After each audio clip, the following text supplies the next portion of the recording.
Hey, welcome back here to 11 Alive Plus. It's great to be with you in the 10 a.m. hour. We're going to be live with you every morning right here in our brand new streaming center, bringing you big news of the day. We're following breaking news as it happens and helping you unpack and make sense of some of the biggest headlines you're going to be seeing as you scroll through your social media feed. One of those, no doubt, over the weekend, that raid in Venezuela, the U.S. capturing Venezuelan President Nicolas Maduro and his wife, taking them back to New York City, where they're set to face charges after being indicted there. What does this all mean? Let's break it down with Emory political science professor Andra Gillespie, a friend of ours here at 11 Alive, who's always so willing to join us, and we appreciate your time again on another big morning, Andra. How should we be thinking about the news out of Venezuela from a political science perspective? Well, there are a number of things to think about. We need to think about the international law implications. The Security Council is likely going to be debating the legality from an international law perspective of the Trump administration's move to capture Maduro. We need to be thinking about this in light of history. So, this is not unprecedented. The United States went in and captured Panamanian President Manuel Noriega in 1989, convicted him, which set off him serving time for drug trafficking in multiple countries. And then we also need to be thinking about sort of the ethics of regime change and how to go about putting in or supporting allies in power. And so there are going to be a number of things that we need to be thinking about in terms of what's the proper role for, engaging with other countries and engaging in the internal politics of other countries. And that has implications for who our allies are in the region and how we're going to continue to engage with them. I think the other thing that we also need to be thinking about is whether or not this is going to relate to other international conflicts. President Trump Hmm. has suggested that there are other places where he would like different types of allies in power in other countries. And so we need to think about whether or not we could be engaging in other parts of the country. And from a political standpoint, especially relating to Marjorie Taylor Greene's retirement today, that also raises implications for the type of support that he might get from elements of, his constituency. There are some people who supported him in part because they thought that he was going to be isolationist. This is clearly not an isolationist move. No, not at all. The Wall Street Journal op-ed over the weekend, in fact, said that the president owes an apology to George W. Bush for his ex post facto criticism of U.S. intervention in Iraq and Afghanistan.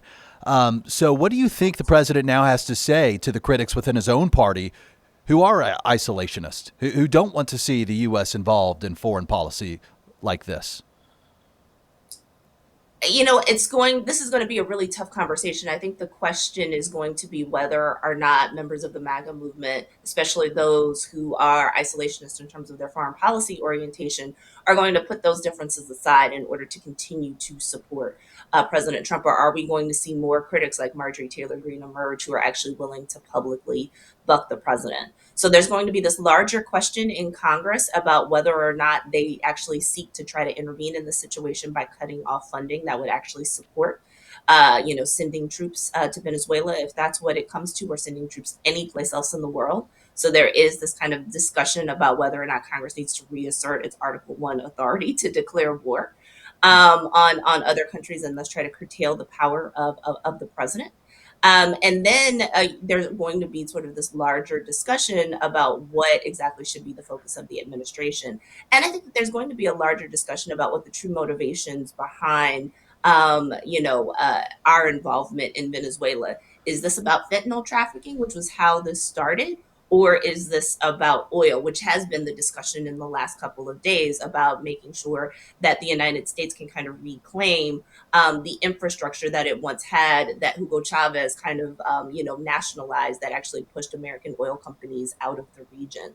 So I think Yeah. that there are these larger geopolitical and political economic reasons that we're going to be thinking about. And I think that that's going to be a huge test about whether or not the MAGA coalition will stay together as a result of all of these very factors. Andra, I want to play you some sound from over the weekend. Marjorie Taylor Greene appearing on Meet the Press. Now a critic of the president. This is what she had to say about the involvement over the weekend in Venezuela. And this is the same Washington playbook that we are so sick and tired of, that doesn't serve the American people, but actually serves the big corporations, the banks, and the oil executives. And I want to see domestic priorities that put Americans first in regards of health care. Health insurance costs too much, car insurance, home insurance. And these are issues that matter to Americans. We don't consider Venezuela our neighborhood. Our neighborhood is right here in the 50 United States, not in the Southern Hemisphere.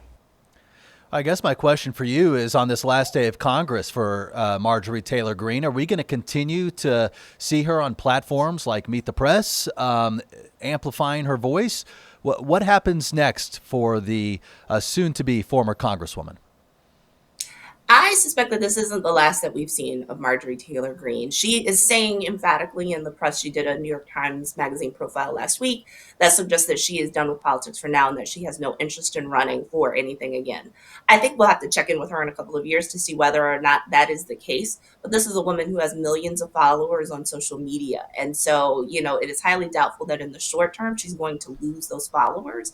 And as long as she's putting out content, as long as she maintains her following, I think that she will be a force to be reckoned with. There are probably some outlets where you probably won't see her, but she's opening up to mainstream media outlets. And so it would not be surprising if she gets a media contract somewhere and becomes a contributor to a network. I suspect that people will be hanging on to a lot of the things that she says, even though she no longer holds political office as of tomorrow. What about for the folks watching this who live in our district? What does this mean for what's next for that part of North Georgia? What kind of void does it open, and who's going to fill it? Well, every time you have, a member of Congress stand down, there are lots of people who have been waiting in the wings who are waiting for this opportunity. It's much easier to win an open seat than it is to challenge a very strong and powerful incumbent like Congresswoman Greene. And so what we'll see in 30 days is that there will be some announcement about an election to be held. And we will see a number of different candidates. There were people who were already lining up. There were people who were already running against her in a primary who are likely going to throw their hat in the race for the special election to fill out the remainder of her term. And so what I expect is that there's going to be a very robust contest, particularly on the Republican side, since this district is the most Republican district in the state. So I expect that it's going to be a pretty robust contest, to succeed her both for the remainder of this year and then also for her for the next full term for the next Congress starting in 2027. I tell you, it's going to be an interesting year to watch in politics. I know we'll be talking to you a ton. I have one final question before we go, because this is sure to be a topic, Venezuela, over the coming few months as we approach the midterms. How do you think our country's adversaries are taking stock of this moment? I'm thinking in particular Cuba, China, Russia. What are they thinking after what happened this weekend, and how should we be thinking about what they're thinking about? Well, I think it's important for us to realize that this is not an isolated incident. And so what happened this weekend in Venezuela will have reverberations across the globe and not just in Latin America as well.